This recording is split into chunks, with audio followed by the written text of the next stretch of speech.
Okay, hello, part two. Ellie is joining us here today. We just got finished with a little bit of a face tutorial on how to clean up a face to just extend going from a brand new puppy to between that and when you get them on a regular groom schedule. So if you go to my channel, you can find the face one, but now we're talking about feet. So this is part two, and we're going to talk about trimming up feet to make sure that not only puppies aren't slipping, but their feet are cleaned up really, really well. So this has been, oh gosh, I think it's been a few months since I've done anything. I've kind of let her go just so I can kind of explain to you, what happens. Now, when all my puppies go home, I trim all of this stuff. My puppies are very exposed to trimmers and everything like that. But I wanted to kind of start from the beginning. Now, so obviously you have a couple different options for scissors. One of the scissors I like, I also use it on my face stuff, is this scissors here. And so you can easily just come in here and you can trim all of this excess hair up. And really what you make sure you're doing is when you're trimming this, that your dogs are actually getting a good grip on the floor. So it's pretty easy. I kind of just pretend that there's a circle going around their whole entire pad. And if you have the whole entire circle open and exposed, then those pads are going to be able to hit the floor, right? Whether we're talking about hardwood floor or slippery outside patios or any of that kind of a thing. So that's one way to do it. I actually like to use a clipper. I have this all in one. This is not my favorite one to use for feet. I actually really like the Manscaped trimmer. But I have this one, and I know a lot of people use it because you can do a full body groom with these clippers. You can change out the length of the guard, but I usually go right down to the lowest guard. It's got a really quiet sound to it, so it's not that aggressive. It's a really great first grooming tool. So when I'm doing their feet, hopefully you can see. Yeah, you can see. Okay, so what I start with is the back side of this big pad here. The first thing I do is I just come right along the back side of it, and I just trim that right up close.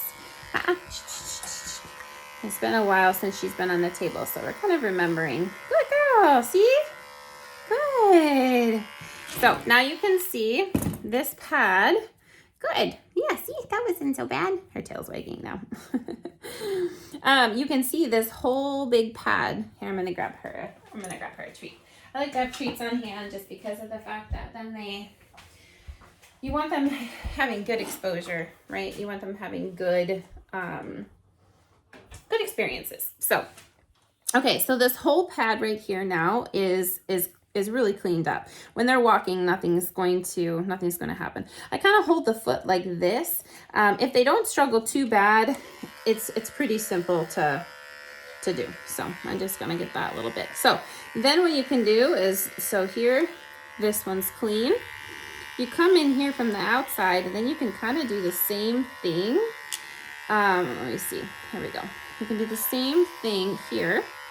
And I really like it because it really pulls a lot of the hair out that you wouldn't normally get. Well, it doesn't pull it out. It cuts it out that you wouldn't normally get with the scissors. And so I like to do that. I like to come in through here, and I like to cut it out a little bit better than what my scissors would do. Okay, so you have this. Sorry if I'm making you sick by her moving around. But this is essentially what you're looking for. You're looking for that whole entire pad to be completely cleaned up. It's pretty simple. The other thing that I like to do is I like to come on the back side of these nails, right? The ones that are between, and I just like to make sure that I get those. One of the biggest places that dogs get matted are actually between the toes. So they can actually get mats like between their little toes. So then when you're grooming, that's also a really good place to remember. All right, so I'm gonna tie in also one more little tidbit of a thing. So that's the foot. The nice thing about feet, let's see if we can get it, is if you use these rounded scissors, a little bit of a footwork can actually make a huge difference. So if we brush out her foot just to kind of get a good angle. Like that. Okay, I'm gonna move you. Let's see if we can move you over here. There we go. I don't need this. Okay, there you go. So you can kind of see. So what I like to do with my rounded scissors is I like to come around and just shape up in a round circle, a little bit on the front. And you can see I'm barely taking anything off. My chickens. I'm really barely taking anything off, but look at that. Do you see how like nice and clean that looks now in comparison? Like this one's kind of like scraggly, and this one here is just really rounded and nice. So a couple of these little tiny things can make a huge difference in just prolonging. Now, obviously, you're still gonna have to brush. You're still gonna have to do like that kind of a thing, right? But you can trim them up, and you can clip and trim them up, and it makes such a huge difference. I have a client that has a puppy of mine. Well, he's not a puppy anymore, but anyhow, she went an entire year without going and getting a full cut down groom by just doing a couple. Thank you for kisses. By a couple of these things. So let me see if, yeah, let me see. Oh yeah, see, you can see the difference. Like this one's just so round and clean versus shaggy. So that is one of the things I wanted to tag onto here. Oh my gosh. Okay. And then the second thing that I wanted to tie in is when you do a face, you got face, feet, and fanny, right? Those are the three parts of kind of this middle stage grooming. So the other thing that is important for me, and I don't know, maybe not everybody is important, but I like to also clean up the ears. Okay, so when we're talking about ears, especially when you have like your dogs that are long like this, right? You have, some dogs have really eerie hair inside, ear canals. But the biggest thing is that when summertime comes, moisture can get locked really, really easily into these spaces. So what I like to do is I like to come in here and I just like to shave out that little part. Go, I know, you're doing so good. Yeah, you're doing so good. Good girl. Yeah, wagging your tail. You want another treat? So I like to shave out that little spot right there at the base of the ear. And really why is because of the fact that it really cleans up the amount of hair that's clogging and stopping the air from coming into their ear. Now, if you do just this much, that's even a huge amount that's different. Cool, you did it.